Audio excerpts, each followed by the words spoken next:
America Iran మధ్య శాంతి ఒప్పందం మళ్లీ బ్రేక్ అయింది. హర్మూజ్ దాటుతున్న సింగపూర్ షిప్ పై ఇరాన్ దాడి చేసింది.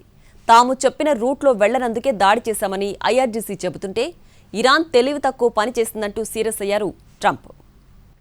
అమెరికా ఇరాన్ మధ్య ఇటీవల శాంతి ఒప్పందం జరిగింది. అంతా ప్రశాంతమనే ప్రపంచ దేశాలు అనుకున్నాయి. కొన్ని రోజులుగా హర్మూజ్ జలసంధి నుంచి నౌకలు ప్రయాణాలు సాగిస్తున్నాయి. ఎలాంటి గొడవలు లేకపోవడంతో ఇండియాకు కూడా చాలా నౌకలు వస్తున్నాయి. కానీ శాంతి ఒప్పందాన్ని బ్రేక్ చేస్తూ హర్మూజ్ జలసంధిని దాటుతున్న సింగపూర్ షిప్ పై ఇరాన్ దాడి చేసింది. ఈ విషయాన్ని వాల్ స్ట్రీట్ జర్నల్ అఫీషియల్గా చెప్పింది. అయితే తాము సూచించిన రూట్లలో వెళ్లని షిప్పులపై యాక్షన్ తీసుకుంటామని ఇరాన్ హెచ్చరించింది. ఇందులో భాగంగానే ఐఆర్జీసీ దాడులు చేయడం మొదలుపెట్టింది. మరోవైపు హర్మూజ్ నుంచి వెళుతుండగా ఒమన్ తీరంలో సరుకు నౌకపై దాడి జరిగినట్లు బ్రిటిష్ నౌకాదళ సంస్థ యూకేఎంటీఓ తెలిపింది. తమ నౌకను మిసైల్ ఢీకొట్టినట్లు స్పష్టం చేసింది. ఇరాన్ దాడులపై ఫైర్ అయ్యారు అమెరికా అధ్యక్షులు ట్రంప్. హర్మూజ్ జలసంధి మీదుగా ప్రయాణిస్తున్న నౌకలపై ఇరాన్ 4 డ్రోన్లతో దాడి చేసిందని ఆగ్రహం వ్యక్తం చేశారు.